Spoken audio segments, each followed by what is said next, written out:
Here we go, guys. It is May 21st, 2026. It's a Thursday, about 7:30 in the evening. We're going to look at the stocks, guys. We're going to look at the markets. We're going to do all the stuff that we do.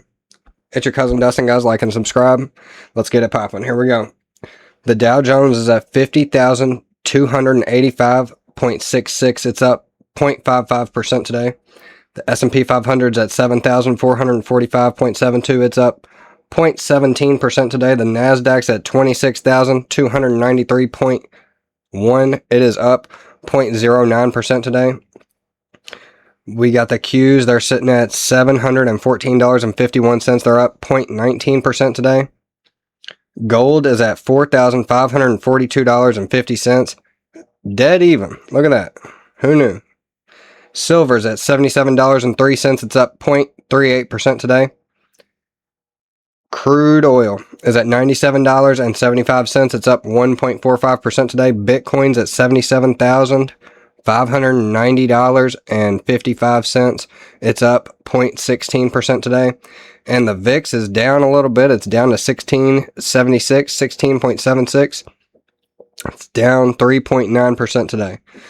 Very cool, very nice, very interesting. Let's look at the heat map, guys. That's a heat map of the S&P 500 right here. We got Nvidia down after smashing earnings. Not so unusual for Nvidia, though. Not a huge deal. We got it at $219.50. Guys, what do you think? You think Nvidia is going to go below $200 before it takes another rally upwards, or do you think it's going to go up from here? What would you bet? Would you think it would hit 300 or 200 next? Apple is at $305.10. Look at this. Apple is at $305.10. It's up 0.91% today. Google is at down 0.32% to $387.65. Look at this. IBM's up 12.43%. IBM, my word. They're up to $253.06. That'll probably be one of the stocks that we dive into. Well, maybe we'll do two today. We'll see. IBM, very interesting. Walmart's down 7.27%. Did they have earnings today? We'll check. We will check. I think they did. Let's do that right now. Down. Up slightly in after hours to 121.91. Just released at 8 a.m. today for Q1 2027. They beat by 0.19%. They were expected to get 66 cents EPS. They got it. 66 cents. Beat by just a little bit. Revenue beat by 1.66%. They were expected to get $174.84 billion. They got $177.75 billion. Look at that. Walmart. We looked at Walmart the other day. They're doing that Vizio acquisition. I think that's a little spooky. But, that's the times we live in. Probably make them make more money. Whatever. Walmart's going to be in your living room. In your eyeballs, boy. You think you're getting away? They're going to come and make you buy something, dude. Alright. Let's look back at the heat map. Let's go to... We did Walmart the other day. I don't want to look at Walmart again. Let's look at some more of the heat map here. Micron's up 4.11%. A lot of stuff is like either up a lot or it seems like down a lot. So that's interesting. That's pretty fun. Very mixed bag. Broadcom's down 0.76% to 414.58. IBM, I see, is probably the biggest mover. There's probably something moving more, but it's of the bigger stocks here. You get what I'm getting at. It's at Qualcomm. Yeah, Qualcomm's up 5.38%. What's this one here? It's up. SanDisk is up. Will you stop with the ads, man? Come on. SanDisk is up to $1,542.64. It's up 10.75% today. Interesting. Nothing too crazy else. Let's look at cryptos before we take a deeper look at IBM. Alright. Check out the cryptos. Suck on my big toe. Let's go. Alright. So, On trending on CoinMarketCap here, we got Bitcoin as the #1 trending. It's at $77,626.26. It's up in the last hour by 0.1%. In the last 24 hours, it's up 0.35%. Pharos. I don't know nothing about Pharos. Pharos is at over 65 cents, almost 66 cents. So 0.6581. In the last hour, it's down 0.05%. In the last 24 hours, it's up 4.18%. Ethereum is #3. Ethereum's at $2,133.16. It's moving right now. In the last hour, it is up 0.1%. In the last 24 hours, it's up 0.46%. Hyperliquid is #4. It's at $58.90. In the last hour, it's up 1.65%. In the last 24 hours, it's up 8.59%. XRP is #5. Trading on CoinMarketCap, it is at $1.37. In the last hour, it's dead even, but down slightly somehow. In the last 24 hours, it's up 0.6%. So let's scroll down and see if we can see any of them that are like moving kind of crazy or anything like that. Billions Networks down 13.84% to 7 cents. I mean, what are we doing? Okay, here's one. Zest Protocol is up 19.06% in the last 24 hours. In the last hour, it's down 1.07%. It's a little over 13 cents. Look at this SpaceX scam shit. Very weird, interesting stuff. You gotta watch your ass when you're doing these cryptos and stuff like that. I don't really mess with that stuff too much. A little bit though. You never know. You never know. What have we done? There we go. Let's go back. Alright, IBM. Let's check her out. IBM is sitting at $256.84. It's up 12.43% throughout the day, and in the after hours, it's up 1.53%. In the last 5 days, it's up 15.75%. In the last month, it's down 1.06%. In the last 6 months, it's down 14.95%. Year to date, it is down 14.6%. In the last year, it's down 3.03%. The last 5 years, it's up 82.98%. And on a maximum chart going back to November 7th, 1986, it is up 636.23%.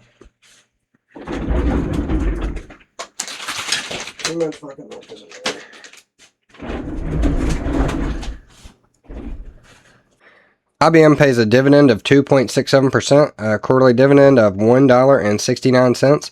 They got a PE ratio of 22.37, a 52-week high of $324.90, a 52-week low of $212.34. They got an EPS of $11.31 with 939.89 million shares outstanding and 264,000 employees. They got a market cap of $237.76 billion. IBM. IBM declined roughly 10% over the past month. Recent downward pressure stems from market concerns regarding AI disruption to its consulting moat. Though a Q1 earnings beat and new quantum computing partnerships provide support, analysts project a potential recovery with a median price target of approximately $282, suggesting upside through 2026. All right, let's read the bullish view. Strong Q1 performance and guidance. IBM exceeded Q1 2026 expectations with revenue of $15.92 billion and operating EPS of $1.91. Management reaffirmed its full-year outlook, projecting constant currency revenue growth of at least 5% and roughly $1 billion in year-over-year free cash flow expansion, driven by double-digit growth in software. We'll do one more of these. Quantum computing leadership and investment.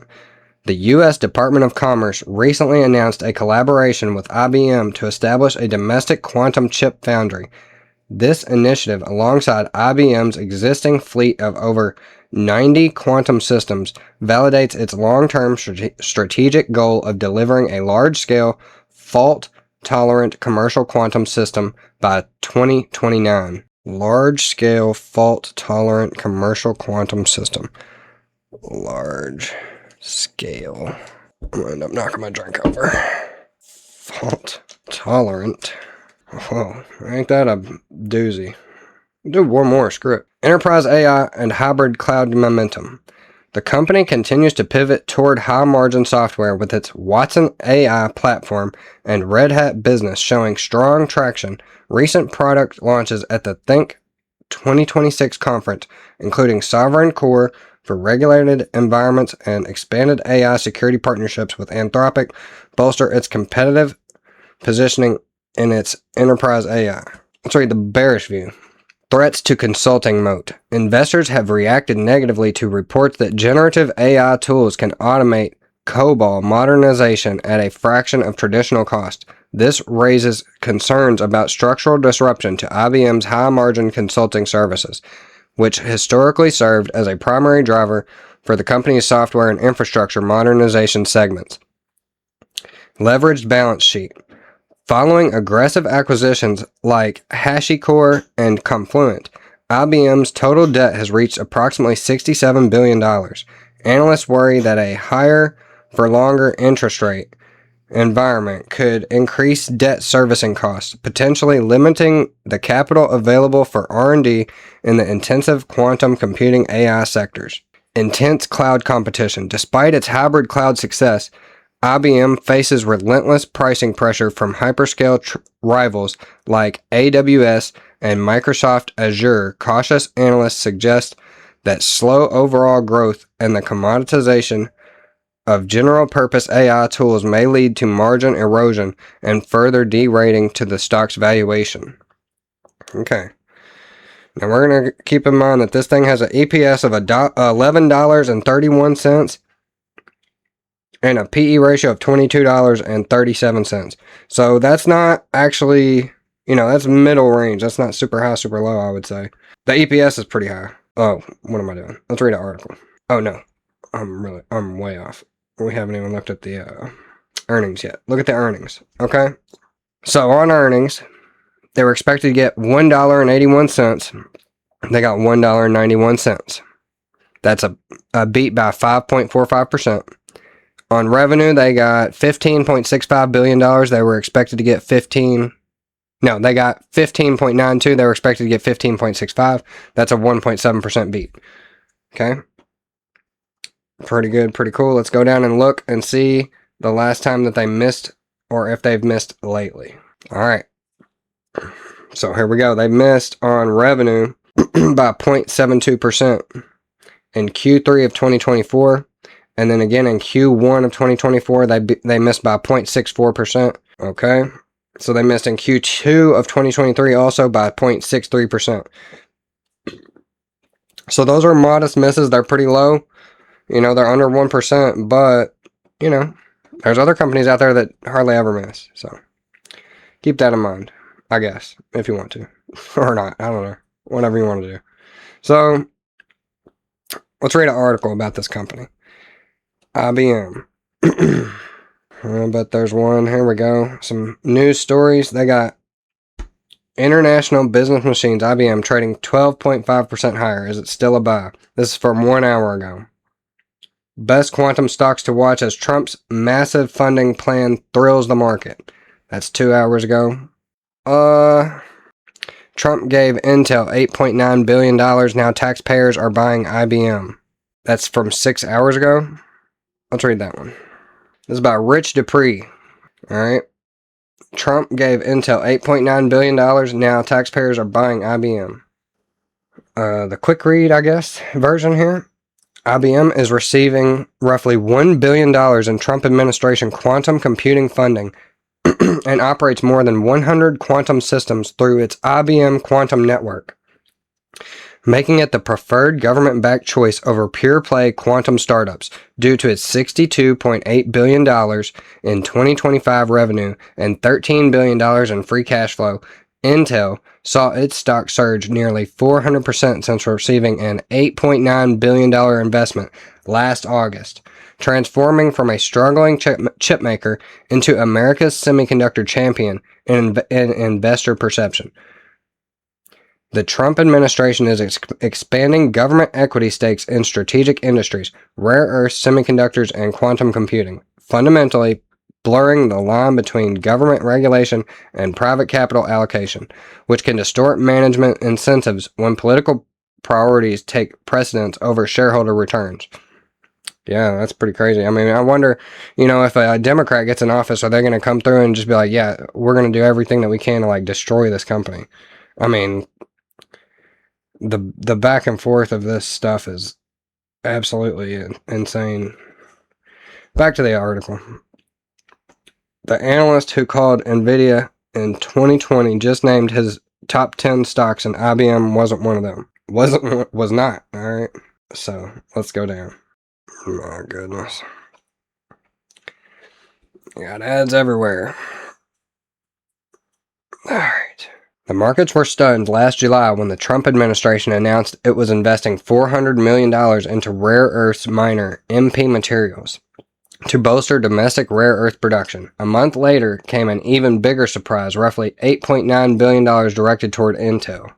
The stock market has spent decades operating under a simple assumption that absent some national calamity, such as after the 9/11 attacks or during the financial crisis, governments regulate industries, but private investors allocate capital. During Trump's second term, that line is rapidly blurring. Over the past 10 months, the Trump administration has taken direct equity stakes in 6 publicly traded companies, not during a recession or national emergency, but as a matter of industrial policy. Now Trump is doing it again, extending the strategy into quantum computing by announcing $2 billion in investments across 9 companies and effectively expanding the government stock portfolio by 150%. International Business Machines, IBM, is emerging as the big quantum computing winner.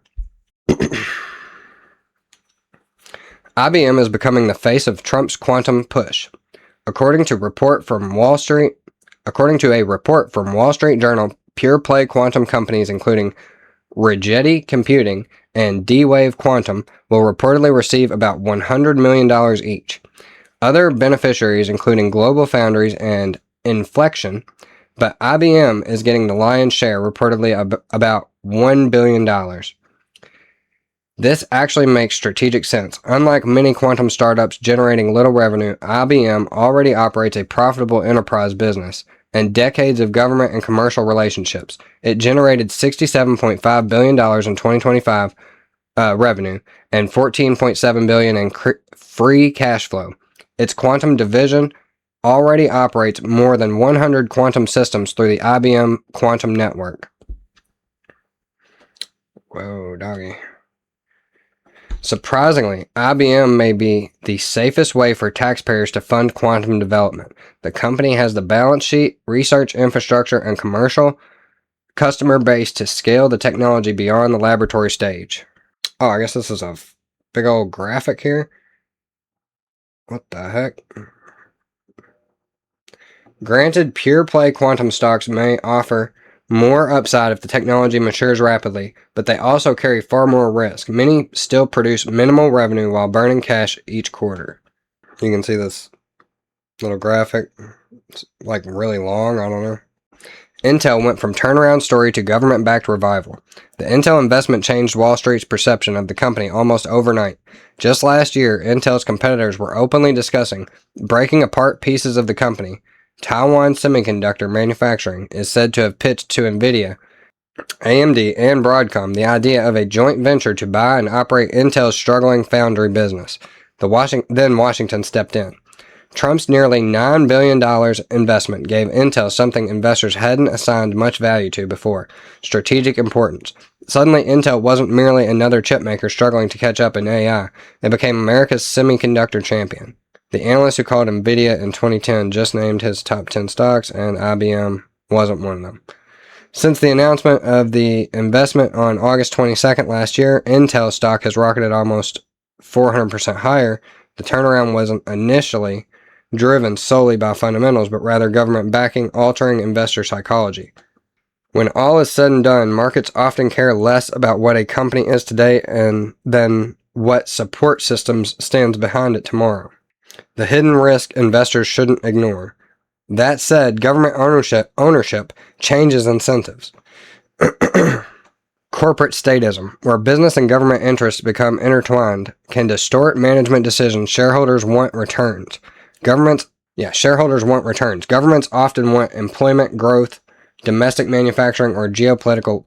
Corporate statism, where business and government interests become intertwined, can distort management decisions. Shareholders want returns. Governments often want employment growth, domestic manufacturing, or geopolitical leverage. Those goals do not always align. Let's be clear. Investors made money following most of these investment announcements. Intel more than tripled this year, while MP Materials has doubled. The quantum stocks are rallying hard after the investment news surfaced, with D-Wave and Rigetti both rising 25%. IBM is up 7.5%, likely because the $1 billion doesn't represent as large of an investment to its business. But savvy investors should ask a tougher question. What happens when political priorities change? A future administration could redirect funding, pressure companies into unprofitable projects, or prioritize national interests over shareholder returns. Regardless of how you look at it, once Washington becomes a major stakeholder, politics enters the boardroom. Yeah, that's no good. Key takeaway. In short, Trump is reshaping how America funds strategic industries. First rare earths, then semiconductors, now quantum computing.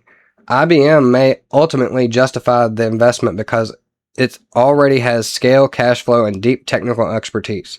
Intel's revival also shows government backing can rapidly alter market sentiment. Still, sharp investors shouldn't mistake political support for guaranteed long-term value. Stocks tied too closely to Washington can benefit quickly.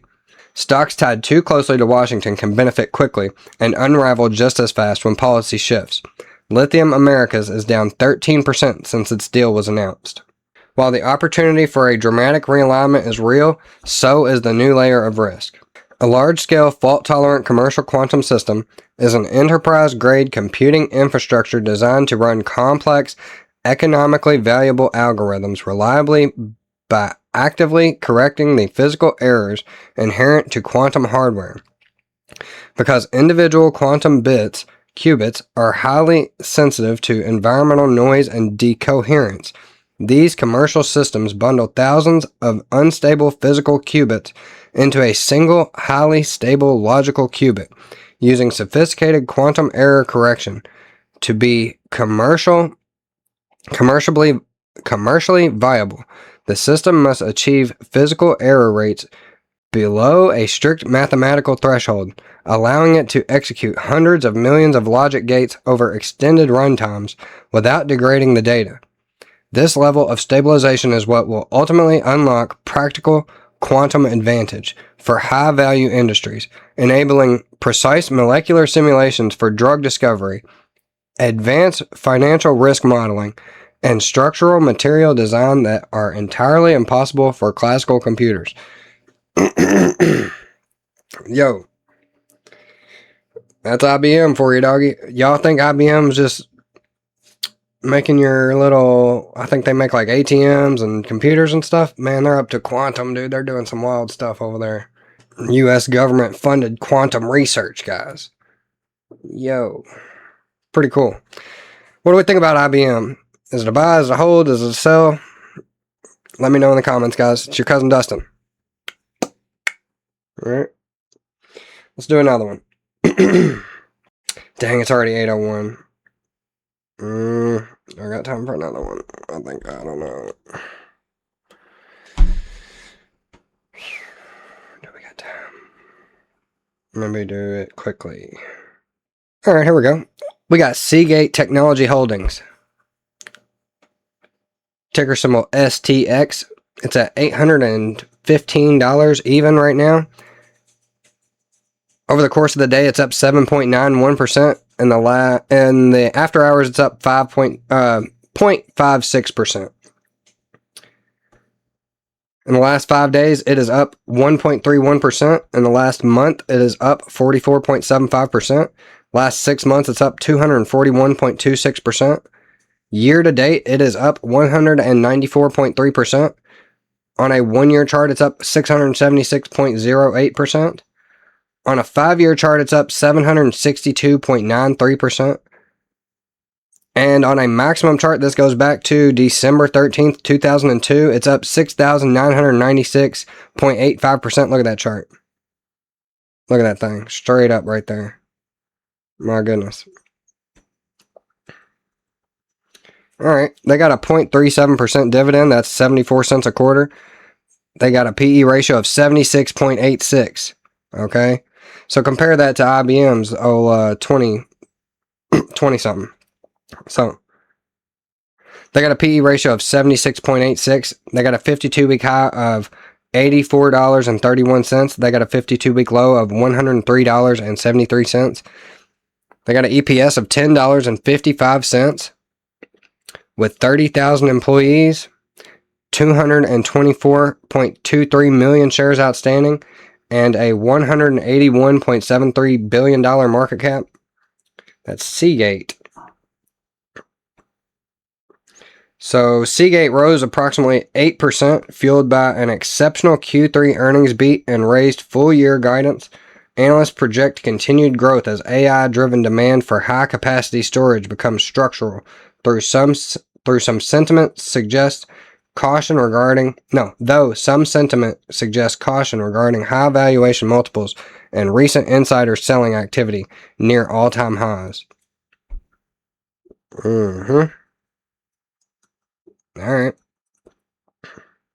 So on the bullish view, they got exceptional earnings and guidance lift. Seagate reported Q3 2026 non-GAAP EPS of $4.10, surpassing estimates by over 17%, while revenue grew 44% year over year to $3.11 billion. Management raised Q4 revenue guidance to approximately $3.45 billion, significantly exceeding consensus expectations as AI applications simplify global data storage needs.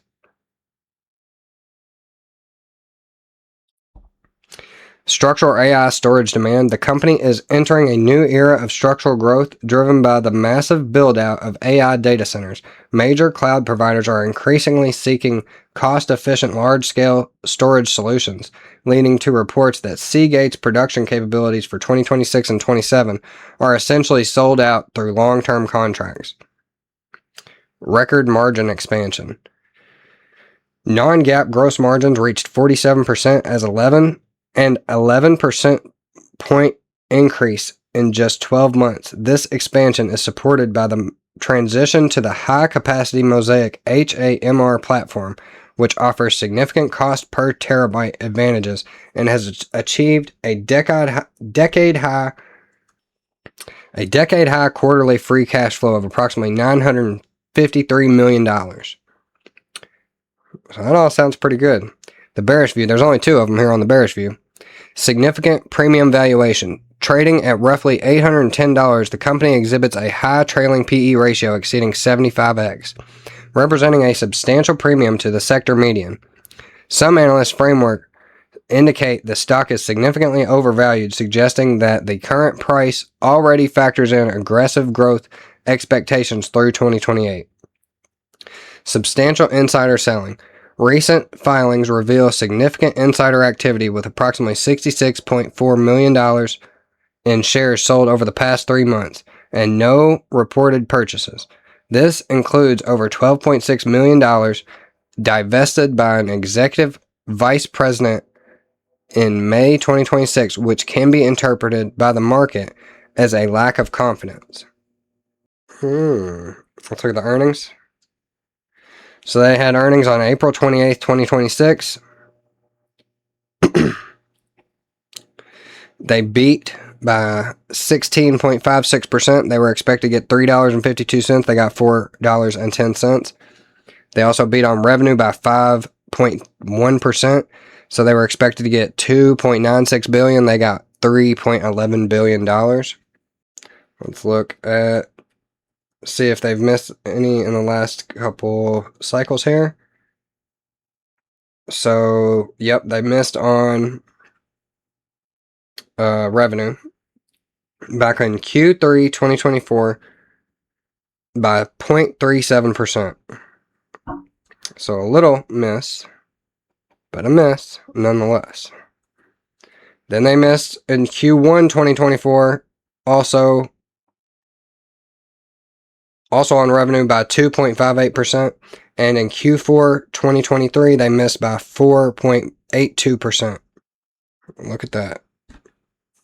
All right. Seagate Technology is a global leader in mass data storage solutions, primarily known for designing, manufacturing, and distributing hard disk drives and solid-state drives. The company provides critical infrastructure for a vast range of applications, engineering consumer-grade external drives for personal backup, high-performance storage for gaming systems, and massive enterprise-scale storage arrays for corporate data centers and cloud service providers. As digital data demands grow exponentially, Seagate increasingly focuses on advanced storage technologies like heat-assisted magnetic recording to pack more terabytes into physical drives, alongside offering edge-to-cloud data management services that help businesses securely store, transfer, and analyze massive data sets. That's Seagate Holdings. No, Seagate Technology Holdings. There we go. That's why I keep saying Seagate Holdings. Seagate Technology Holdings. All right. Jeez Louises. Seagate Technology Holdings. Let's see if they got any articles. Seagate Technology Holdings stock notes exchange and earnings keep shares in focus. CEO sells 30,000 shares after exercising stock option. Seagate CEO sells 22,538,700 in stock. My goodness, boy. Seagate stock price falls after CEO's rattling warning. All right. Let's read that. That's 6 hours ago. When did the price fall? Seagate stock price falls after CEO's rattling warning. Dave Mosley's message at a JP Morgan conference knocked billions off the memory complex. It leaves investors with a single question they cannot ignore. A throwaway line from a CEO rarely moves an entire sector in a single afternoon. Dave Mosley managed it on Monday. Speaking at the JP Morgan Global Technology, Media, and Communications Conference, the Seagate Technology chief was asked a simple question: would the company build new factories to chase soaring AI storage demand? His answer rattled the room. New plants would just take too long, he said, and could leave Seagate with more capacity than it needs. That single comment dragged down the whole memory group, pulling Micron, Western Digital, and SanDisk lower with it. It leaves the stock with one debate it cannot dodge, and a high-stakes earnings report waiting just over the horizon. How far Seagate stock fell after the Mosley warning. Seagate shares closed Friday at $795.47, within striking distance of their all-time high.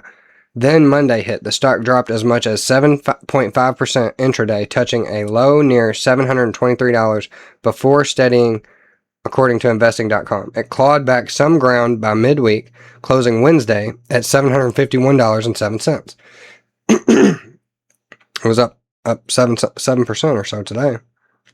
Added up, and STX sits roughly 6% below its pre-warning level and about 10% under the 834.1 record close it set on May 11th. What Mosley actually said about wafer lead times.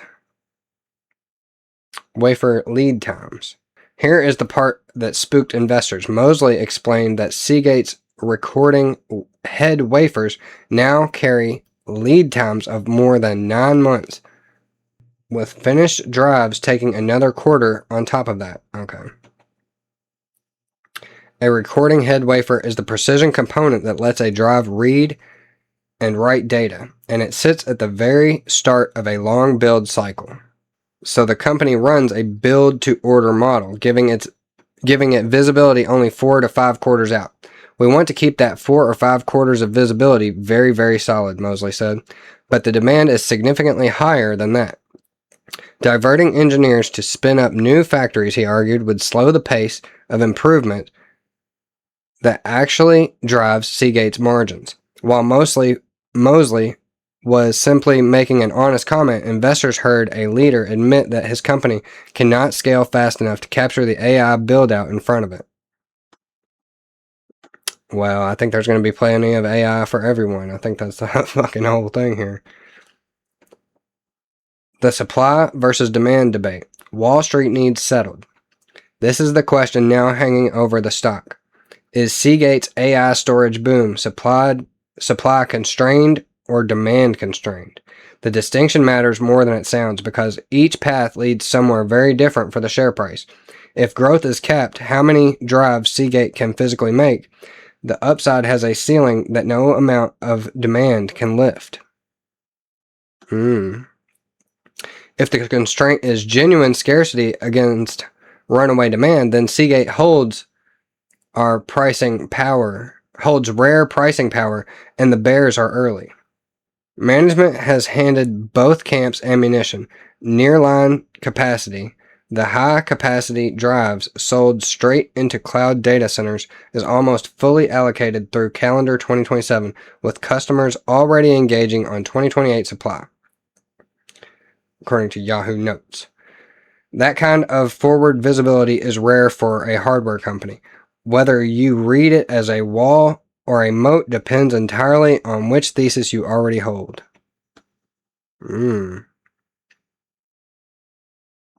The bear case, a richly priced stock with no room to slip. Start with valuation because that is where the skeptics live. STX trades around 69 to 70 times trailing earnings after a run that saw the stock climb more than 600% year over year. That price leaves almost no margin for error. A single soft quarter, a delayed product ramp, or a hint of softening cloud capex could trigger a sharp repricing. The memory sector also has a history here. It has been burned by overcapacity before, with brutal price wars and margin damage that took years to repair. UBS captures the caution. According to TipRanks, the firm raised its target to $545 from $515, but kept a neutral rating, warning the market may already price in the structural improvements. There is also the substitution risk, if solid-state drives encroach on nearline workloads. Today's pricing power could fade faster than the bulls expect. The bull case, scarcity, pricing power, and rising price targets. The other side reads the same facts and sees strength. Citi analyst Asaya Merchant points to sustained, robust demand and a tight supply backdrop, framing the lead time problems as proof of how badly customers want Seagate's drives. The fundamentals back the optimism. Fiscal Q3 2026 revenue rose 44% year over year to $3.11 billion with a record non-GAAP gross margins of 47%. Management raised its medium-term revenue growth target to at least 20% a year, up from a previous low to mid-teens estimate per Seeking Alpha. The price target reflects the conviction. Where other Wall Street firms see Seagate holding. Rosenblatt raised to $1,000 from $500, the boldest call of the year. Evercore ISI raised to $1,000 from $750. Bank of America lifted to $840 from $700.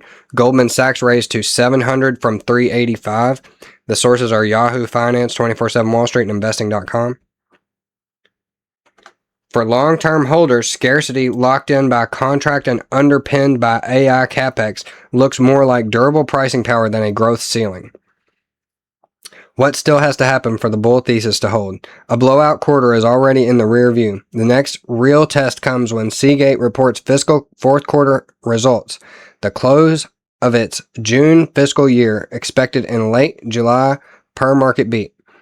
Management has already set a high bar. The company guided to fiscal Q4 revenue of $3.45 billion, plus or minus $100 million, and non-GAAP EPS of $5 plus or minus 20 cents per its SEC filing. That midpoint implies revenue growth of about 41% year over year, so anything short of it would hand the bears their proof of point. Here is what actually moved the stock when those numbers land. 4 things Seagate needs to confirm at fiscal Q4 earnings. A clean revenue and margin beat against the $3.45 billion and $5 EPS guidance, not just an inline print. HAMR and Mosaic ramp progress, including the Mosaic 5 platform, targeting 50 terabyte drives by late 2027. A quantified demand gap, so investors can see exactly how far demand now exceeds supply. No cracks in pricing discipline, since management has said there are no changes to its pricing strategy. If management can put numbers behind demand is significantly higher than supply, the bull case strengthens. Vague reassurance will not be enough at this valuation. That's according to this guy. What this means for investors right now. For anyone weighing STX, the practical takeaway is about position sizing and patience, not bravado. The stock is volatile by nature, with 44 moves greater than 5% over the past year. A 6% slide on a CEO comment is normal turbulence for this ticker, not necessarily a thesis breaker. If you already own it, the fiscal Q4 report will be a cleaner read than this week's price swings. Wait for the numbers and the demand commentary before adding or trimming. If you are looking to start a position, the valuation argues for caution. Buying a stock priced near perfection means you inherit all the downside of any stumble.